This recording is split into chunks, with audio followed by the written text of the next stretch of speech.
Ова вечер продолжуваме со изучувањето, разгледувањето, толкувањето, кој како милува со посланието на апостол Павле.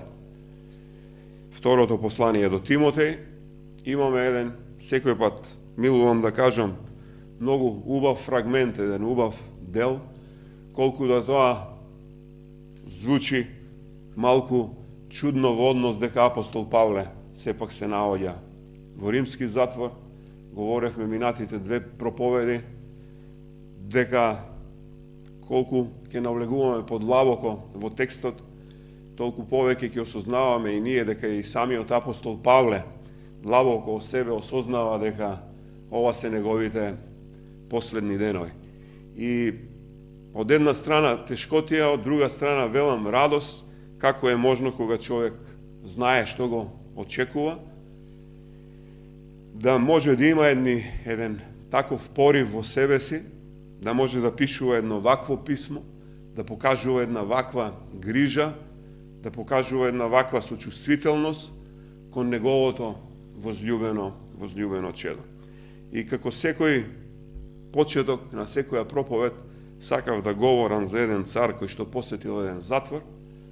Меѓутоа, ова што го слушнав од Викторио, некако ми го промени овој воведен дел и ме израдува тоа што спомна за тоа момче, за Африм, па ми се вклопува со вечерашна моја беседа, која што ја насловив сигурност и доверба дека може да се отхрабриме и ден денески и после толку години и векови.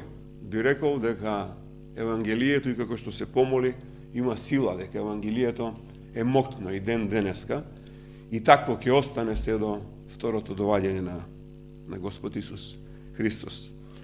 Овој вечерашен текст, како што го прочита Боријан, велам дека е многу интересен од неколку причини.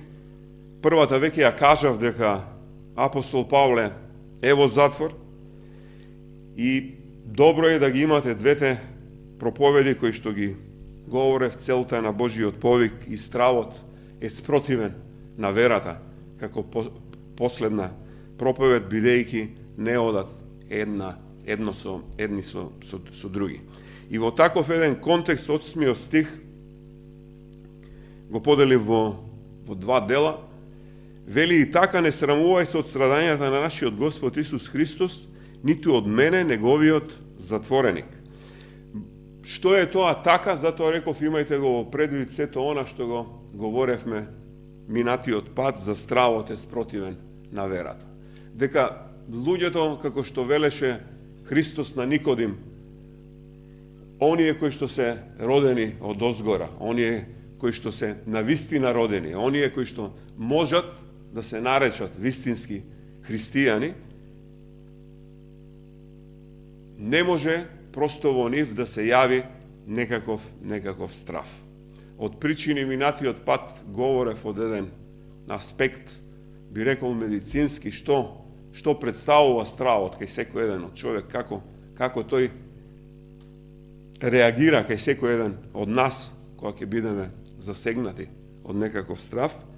И од друга страна, во контекст на апостол Павле, многу пати потенцирав да знаеш дека ова ти се одбројани денови, да знаеш дека животот ќе ти заврши и да имаш еден ваков, пак ќе речем порив, да имаш еден ваков поттик, да имаш една ваква грижа и повторно ќе кажам сочувствителност. Ете, тоа е и така, како до сето ова сега што го говоревме, или би можеле да кажеме, затоа немој да се срамуваш. Немој никој да има срам да го проповеда Евангелието. И тој срам не само да чувствува срам. Ја не знам, ајде вака ќе кажам, не знам колкумина од вас во вашиот христијански стаж, ако може така да кажам, но во почетоците, јас лично мора да споделам со вас, имав многу голем срам во однос на Евангелието. И многу пати сум разговарал со луѓе кои што биле подолги години, имаат подолго искуство, имаат подолг стаж во однос на чекорењето, би рекол, со Христос, во однос на растењето во таа вера која што минатиот пат говорев дека не може таму каде што ја има вистинската вера да постои стравот. Па се прашував дали тоа се случува кај секој еден од кога отпочнува да чекори, од кога осознал, од кога се покајал за својот стар живот и отпочнал да чекори со Христос. Меѓутоа, јас затоа велам многу добро ги разбирам овие зборови на апостол Павле. Дури ми било срам кога ќе кажат, нели, недела, каде си бил во недела, ми беше многу срам да кажам на луѓе дека сум бил во црква, дека сум почнал да одам редовно во црква, од еден драган, како што велам и милувам да кажам, нели, Бог таму каде што ме најде во калта, да почнеш да говориш дека одиш некако редовно од црква, па да не говорам тоа што прави, нели, Викторио, да одиш, да сведочиш меѓу луѓето. Не сум можел меѓу блиските мои да говорам што тоа јас, како Гаго, сум поверувал и што тоа сум почнал, нели, по каков некаков пат да одам. И уште повеќе оваа мисла апостол Павле ја продлабочува. И интересното е што вели дека не срамувај се од страдањето на нашиот Господ Исус Христос, ниту од мене, неговиот затвореник. Важното е што овдека апостол Павле говори дека е затвореник на Исуса Христа. Јас кажав дека после ова второ послание, во еден хронолошки ред, разгледувајќи ги сите пасторални посланија, ќе го разгледаме и Филемон. Филемон е многу интересен што првиот стих апостол Павле вели многу експлицитно: јас сум затвореник на Исуса Христа. Не знам колку мина од вас имале прилика да посетат затвор. Ние пред многу години имаше една таква, да речам, еден мисионер организира да можеме да одиме за Божик, да ги посетиме и Идризово и да се посети и затворот Шутка. И имавме добра можност да им се направи како една мала свечаност и да можеме после по маси да разговараме со сите тие луѓе, да им кажеме за Господ Исус Христос. И интересното во овој контекст, повеќе мината кои говоревме со луѓето таму, интересното е што сите велат дека тука не се заслужено. Тоа е многу интересно. Сите луѓе или се по некаков начин изиграни, или се по некаков начин наместени, меѓутоа немаше ниту еден да каже дека заслужената казна што ја издржува, дали во Шутка, дали Идризово, е навистина заслужена казна, дека таа пресуда која што ја добил е вистинската пресуда. Во овој контекст го говорам ова, бидејќи во втората половина на 8 стих апостол Павле вели: туку стани учесник во страдањата за благовестието Христово по силата на Бога. Апостол Павле овдека има многу интересен збор учесник. Учесникот во оригиналот вели дека е синга-копафео. Синга-копафео е интересно што е кованица од два збора, од заедно и од некакво страдање. Зошто го издвојувам, бидејќи овој збор е употребен во целата Библија, исклучиво овдека, во 2 Тимотеј 1:8. И интересното е што оваа кованица и апостол Павле не случајно го употребува овој збор и го упатува кон Тимотеј. Едната работа е апостол Павле не го повикува Тимотеј, нели, по секоја цена, како што велиме да бараме некакви проблеми, па преку проблемите да страдаме. Меѓутоа, идејата и на овој збор е суштински за целиот 8 стих. Идејата да ако ни се наложи, или идејата е ако без разлика дојдеме во некакви околности, каде што поради Словото Божјо, поради Евангелијата, поради добрата вест, повторно ќе го спомнам како што има луѓе кои што ден денеска евангелизираат, дојдеш во некаква тешка ситуација или околностите те доведат во некаква тешка ситуација како што апостол Павле го довеле, он вели дека овдека ова зборче, оваа кованица се однесува на тоа дека заеднички, како што реков, тоа е споделување, да страдате заедно. Страдањето да го чувствуваме како еден вид на благослов, ако може така да го кажам. Од причина, бидејќи болката која што произлегува од таквиот вид на страдање, говорам во контекст на апостол Павле и говорам бидејќи вели дека е затвореник на Исуса Христа. Никој пат, како што реков, сакам да направам една паралела во односи на Филемон, апостол Павле со овој 8 стих говори на Тимотеј, му го говори следното нешто. Тој е затворен во римски затвор, но не е затворен од римляните. Тој не се чувствува дека е затворен од римската власт. Тој вели е затворен и е затвореник на Господ Исус Христос. Која е причината зашто е затворен? Како што реков, имајте ги во предвид претходните две проповеди. Бидејќи римјаните, апостол Павле вели дека може да го затворат неговото тело. Меѓутоа, оној кој што ја има во раката и духот, и душата, и телото, како една комплетна личност, тоа е Господ Исус Христос. Во таков еден контекст, во 9 стих продолжува и вели: кој не спаси и не повика кон свето звање, не поради нашите дела, туку по својата добра волја и благодатта, што ни е дадена во Христа Исуса пред вечни времења. 9 стих ќе го видиме во 4 дела. И првото нешто што верувам дека многу пати сме го говореле, тоа е спасението.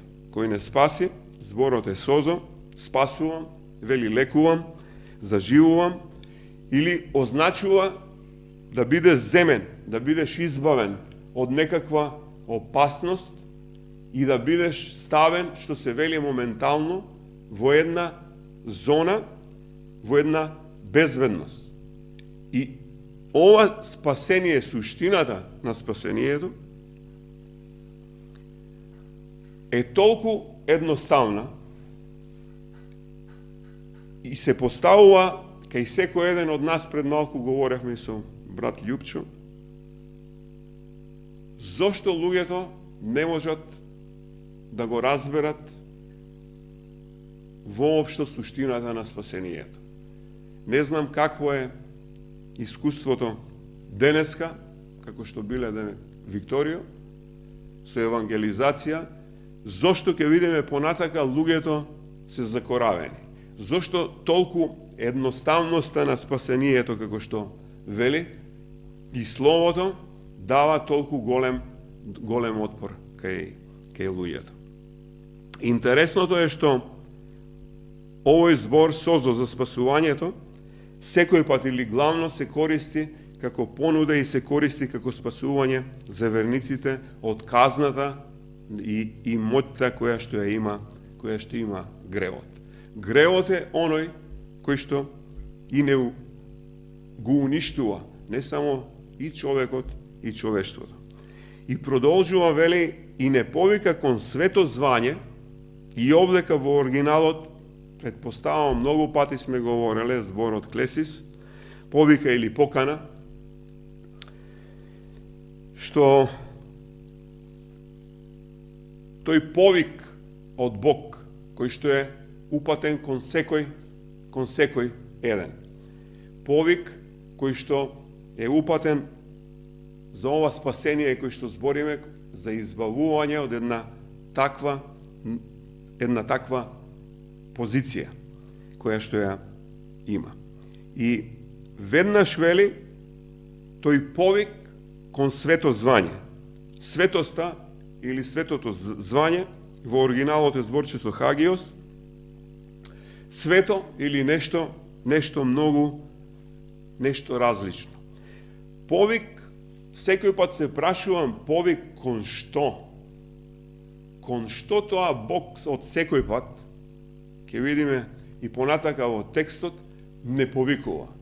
Кон светост, и таа светост овдека ја вели кон свето звање.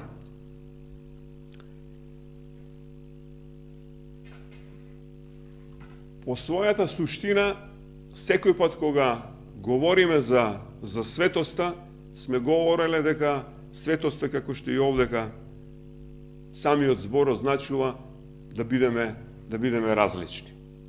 Светоста многу повеќе означува, ако се држиме до овој контекст кој што го пишува апостол Павле, од таа покана која што ја имаме, од тоа спасение кое што го имаме, од тоа избавување од овој свет, од овој мрак и поставување во една состојба, како што вели текстот, многу сигурна состојба, на едно многу по-сигурно место. Оваа светост секој пат означува многу повеќе сличност кон природата на нашиот Господ Исус Христос.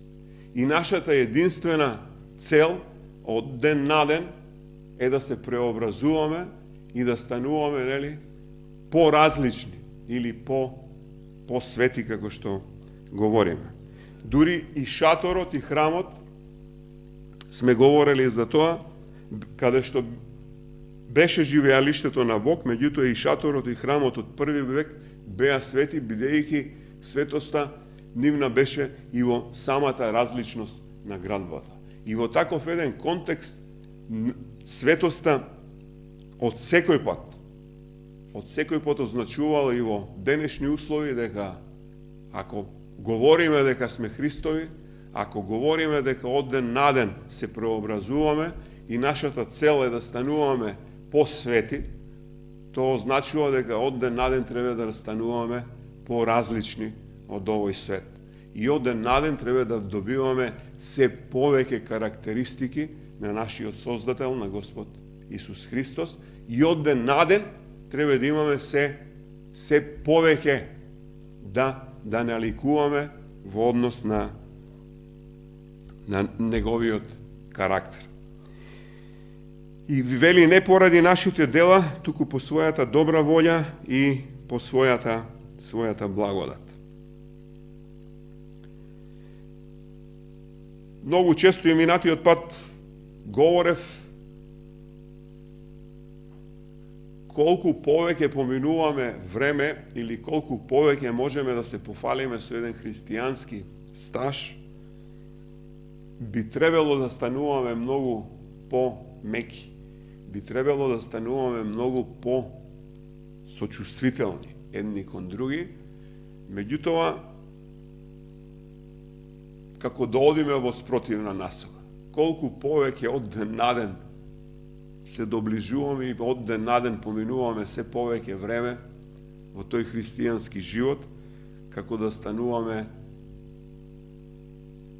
ако кажам горделиви, дали би сгрешил. Овдека апостол Павле вели, а јас ке ве подсетам кога го проучувавме посланието на Филипјаните, таму има еден многу убав фрагмент во однос на апостол Павле за неговото сиви.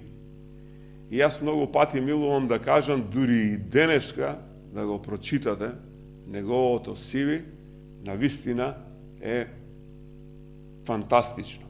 И многу луѓе не би можеле да се пофалиме со едно такво сиви, а денеска многу е популарно. Кај да одите да се вработите, основното нешто што го подавате, тоа сиви. Меѓутоа, овдека самиот текст и самиот апостол Павле никој пат значи не се пофали со таа негова генеалогија, ако може да кажам, со со тоа негово потекло. Па од друга страна, интересното е што Бог не ги бира само таквите луѓе. Ако направиме само една паралела што ми доаѓа на ум помеѓу Павле и Давид, да речеме, спротивностите се многу различни. И овдека апостол Павле говори многу јасно дека милоста Божја е таа која што подава рака, и пак ќе се вратам наназад, нели, од самиот тој повик за спасение, па до ден денеска, бидејќи тој повик е упатен кон секој еден. И многу луѓе, јас не знам пред колку време, може има 2-3 недели, се отвори таква една тема, како е можно Бог да спасува луѓе кои што налеме големо зло. И тоа е една, би рекол, многу и излитена и многу стара фраза која што ја поставуваат.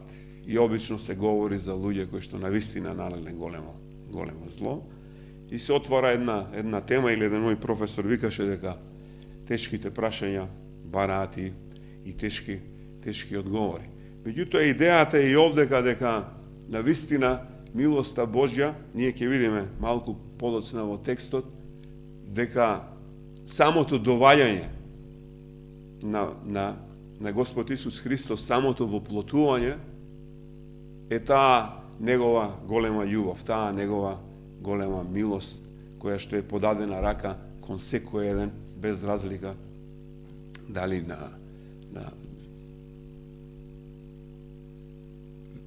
веќе може да говорам дали потекнува од некаква најразлични расни дискриминации, дали тоа потекнува од не знам што е популарно, како што рече повторно, ќе речам, Викторија во однос на муслиманите. Тука сме многу поделени, меѓутоа таа рака е протегната и до нив. И на крајот 9 стих вели што ни е дадена во Христа Исуса пред вечни времења. И можеби ова е кулминација на овој 9 стих, кој не спаси, вели, и не повика кон свето звање не поради нашите дела, туку по својата добра волја и благодата што ни е дадена во Христа Исуса пред вечни времења. Интересното е што Евангелието на Јован започнува со во почетокот беше Словото, и Словото беше во Бог, и Бог беше Словото. И овде морам да кажам, и со многу пати со луѓе кои ќе разговараме во однос на овој стих, и јас долго време не сум го разбирал. И самата метафора околу Словото и Бог, дури и денеска има луѓе кои малкумина ја разбираат. Идејата го говорам ова, бидејќи на крајот на овој 9 стих станува збор многу тешко ние може да го разбереме без временото. Многу тешко, ние сите работи си ги сваќаме и ги разбираме во однос на времена состојба, бидејќи живееме во време, се ни е подредено на времето, нема како со нашиот ограничен ум да излеземе од оваа состојба и да разбереме за ова за кое што ни говори текстот за Исуса Христа пред вечни времења. Уште пред да постои времето, во безвременото, во бесконачното, во вечното. Уште тогаш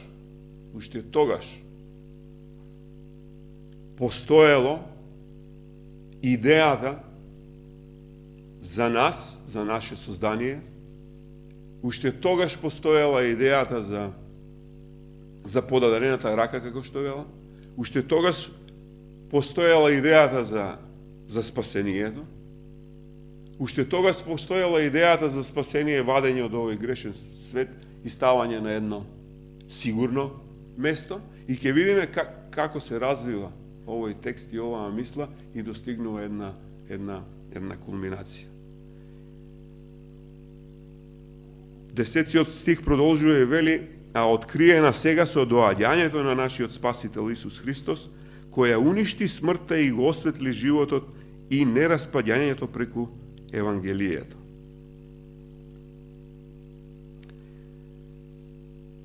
Божиот план, би рекол, нема подобар план за нас, луѓето.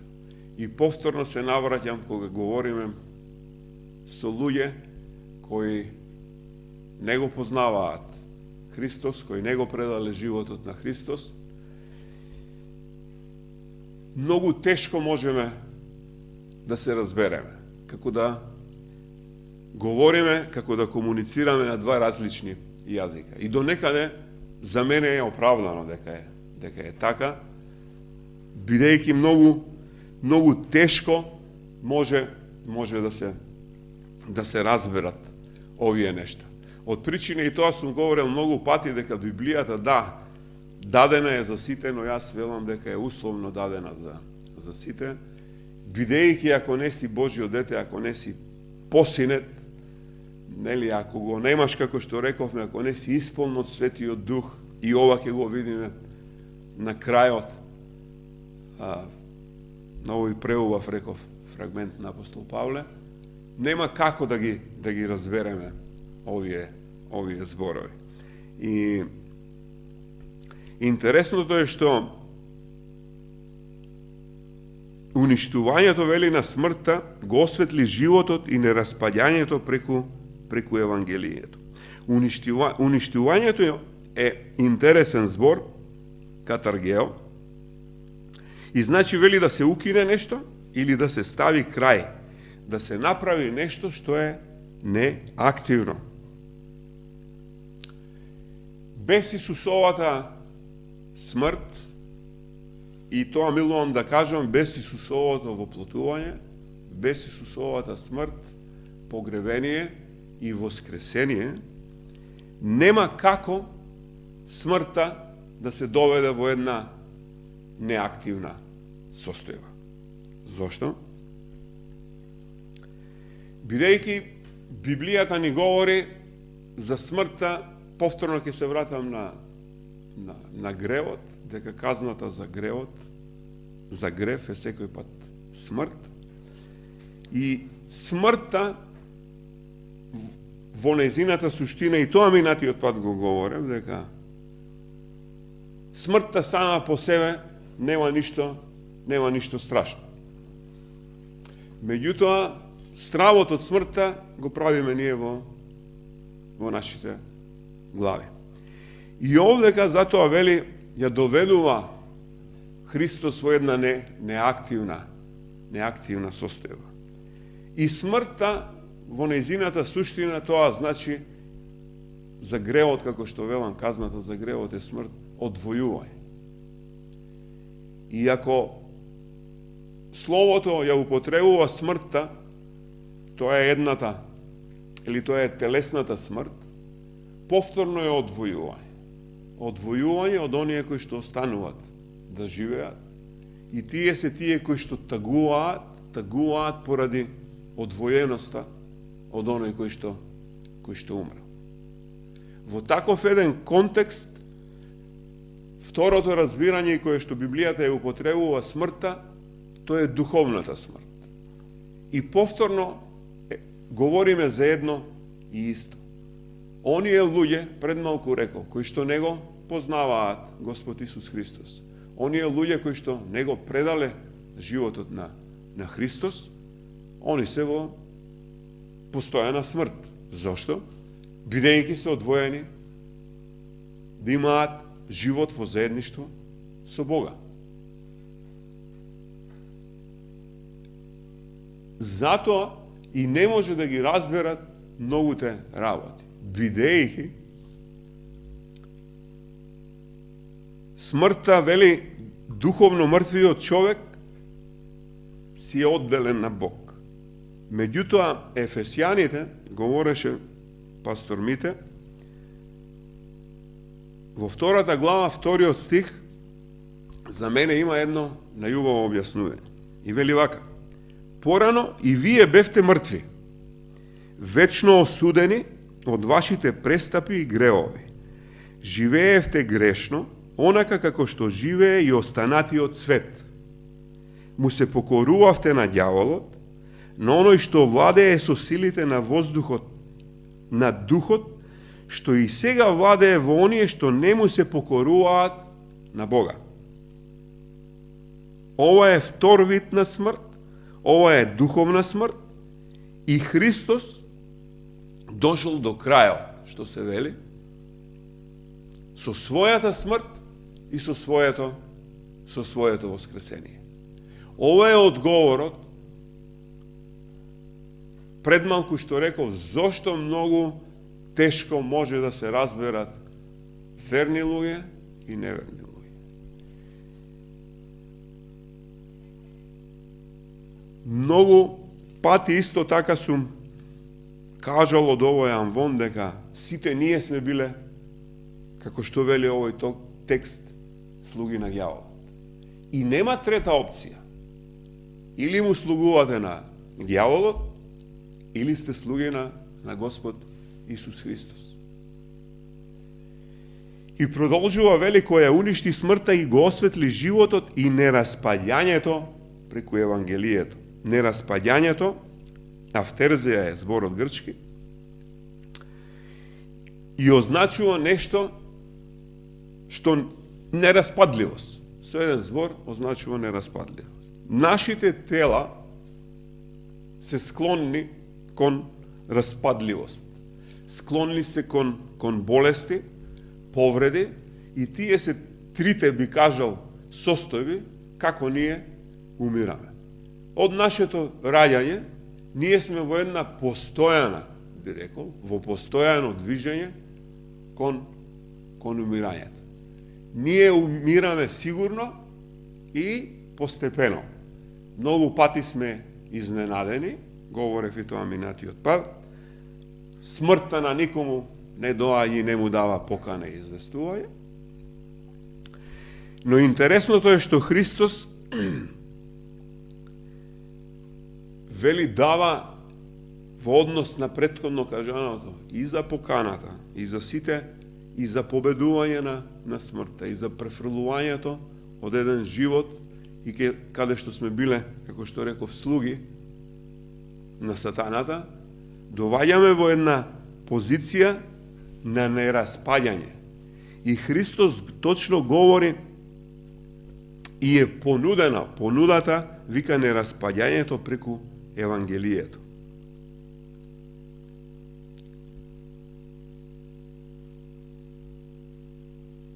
Кога би можеле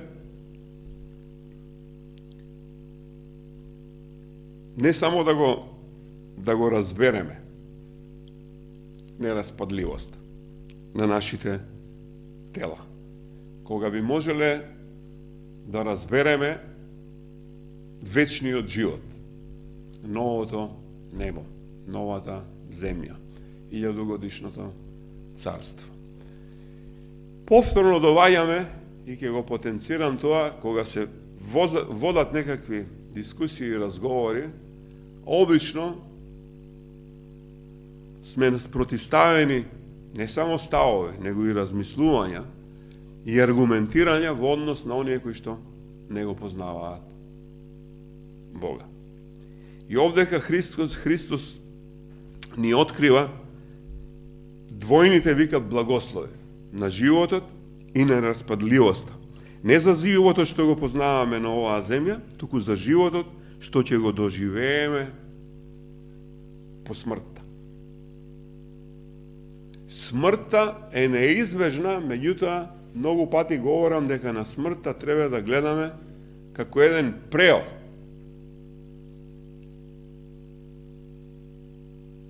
Имавме една интересна тема на Лангам сега. Марко беше текстот и преобразувањето на Христос на гората. Ово говорам во токму во овој контекст. Како е можно сето тоа?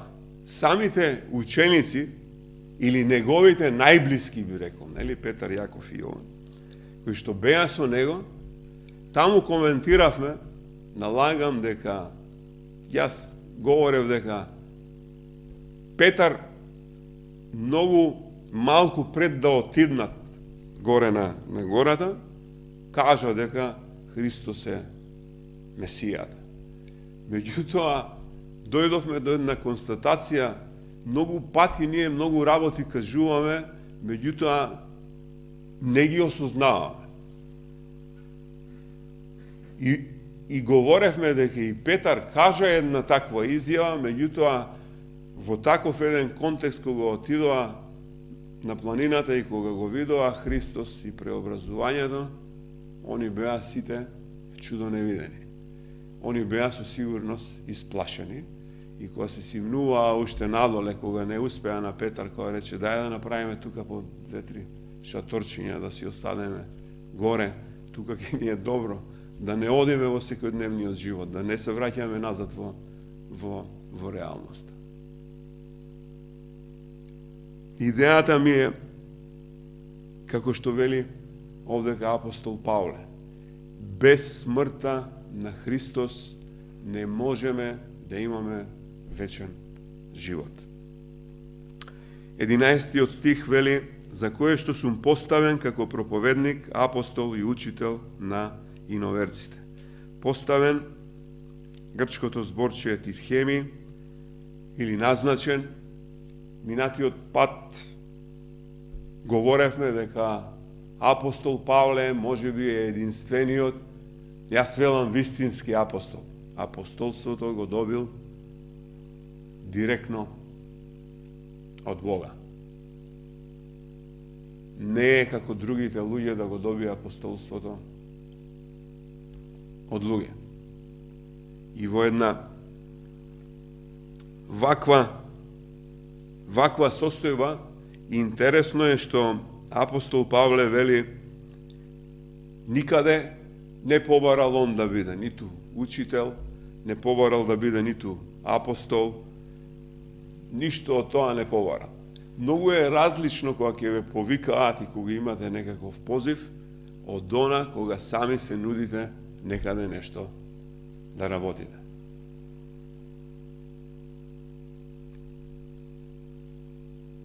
И на крајот вели 12 стих, затоа така и страда, но не се срамувам, зашто знам во кого сум поверувал и уверен сум, он е моќен мојот залог да го запази за оној ден. И имај ги како образец здравите зборови што си ги чул од мене со вера и љубов во Исуса Христа. Запази го добриот залог преко Светиот Дух кој живее во нас. Оваа моја вечерашна беседа, како што реков, ја насловив како сигурност и доверба, токму според мене ова е кулминацијата од овие неколку стиха кои ги разгледавме оваа вечер. Она што во 8 стих започнува и вели: и така не срамувајте се од страдањата на нашиот Господ Исус Христос, ниту од мене, неговиот затвореник, туку стани учесник во страдањето за благовестието, Христово по силата на Бог. Овдека, во 12 стих, апостол Павле дава одговор. Зошто да не се срами? Зошто да нема страф? Зошто, кој што реков, да ги имате првите стихови или првите две проповеди? Затоа така и страдам, но не се срамувам, зашто знам во кого сум поверувал и уверен сум дека он е моќен мојот залог да го запази за оној ден. Има суштинско прашање, знаеме ли сите ние во кого сме поверувале? Знаеме ли сите ние И имаме ли таква сигурност за сето она кое што го говори Словото. Многу пати велам дека веруваме, многу пати велам дека говориме за тоа што веруваме, меѓутоа кога ќе се судриме или кога ќе дојдеме во тешки определени околности, како на дело да не веруваме, како да говориме за некои поразлични работи. Овдека апостол Павле му го дава целиот одговор и сето она што го потикнува и го пишува во писмо до Тимотеј. Дека сигурноста, дека довербата што ја има и што е ставена, дека е моќен. И овдека е интересно употребува еден, би рекол, јазик како на банкар. Говори за депозитот, говори за довербата, што Христос му ја доверил на апостол Павле. Така да, Павле е убеден дека Христос ќе го штити неговиот залог и сето она што го работи, дека ќе биде сочувано, дека ќе биде насигурно и дека целокупната негова доверба е ставена токму во Господ Исус Христос. И ако земеме да се вратиме наназад од сето ова што го кажавме, ќе видиме зошто сето ова апостол Павле му го говори на Тимотеј. И како на крајот го поттикнува и му дава една сигурност, без разлика, така и ќе завршам, што апостол Павле е во римски затвор, без разлика на сите проблеми, ако се сеќавате, кои ги разгледувавме во Прво Тимотеј, во Тит, со сето она што се судруваше Тит и Тимотеј, и преку сето она што апостол Павле го помина, доаѓа повторно во затвор. Говоревме какви се околностите на римските затвори од први век. Говоревме за сето она, сите негови пријатели, што се случува со пријателите кои ќе посакат да го посетат или ќе посакат да испратат некакво писмо. И покрај сето ова, затоа велам, ова е преубав фрагмент, ова е преубава кулминација на апостол Павле. Зошто на крајот кажува го прави сето ова, во чие име го прави, на што се надева, во кого има доверба и со каква сигурност. Бидете благословени, ви посакувам да раснеме во оваа сигурност и во оваа доверба.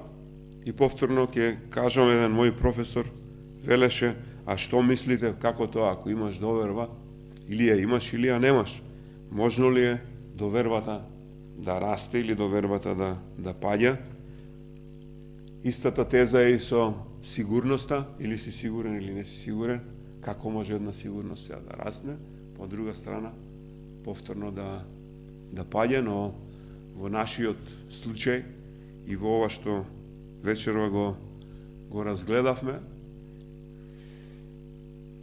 многу пати и тоа сум го говорел, дека сите ние овдека не сме исти, сите ние овдека и во контекст на верни луѓе, и во контекст на христијани, вистински на новородени, не сме на едно исто духовно ниво, сите исто не раснеме, така да, она што го реков на почетокот, за мојот срам, за говорење на добрата вест, за Евангелието, важното е, секој еден од нас може да се движи со различна брзина. Но сакам да запомните, многу е важно да бидете во движење. Ако движењето, ако сакате со спортски термин, ако вашето вежбање е само недела, тогаш и вашата и нашата доверба и сигурност ќе назадува, но вежбањето треба да биде секојдневно. Не да ја читаме Библијата, да си ја изучуваме секојдневно. Некој повеќе, некој помалку, но да има континуитет во изучувањето. Разговорот со нашиот Создател преку молитвата треба да биде секојдневно.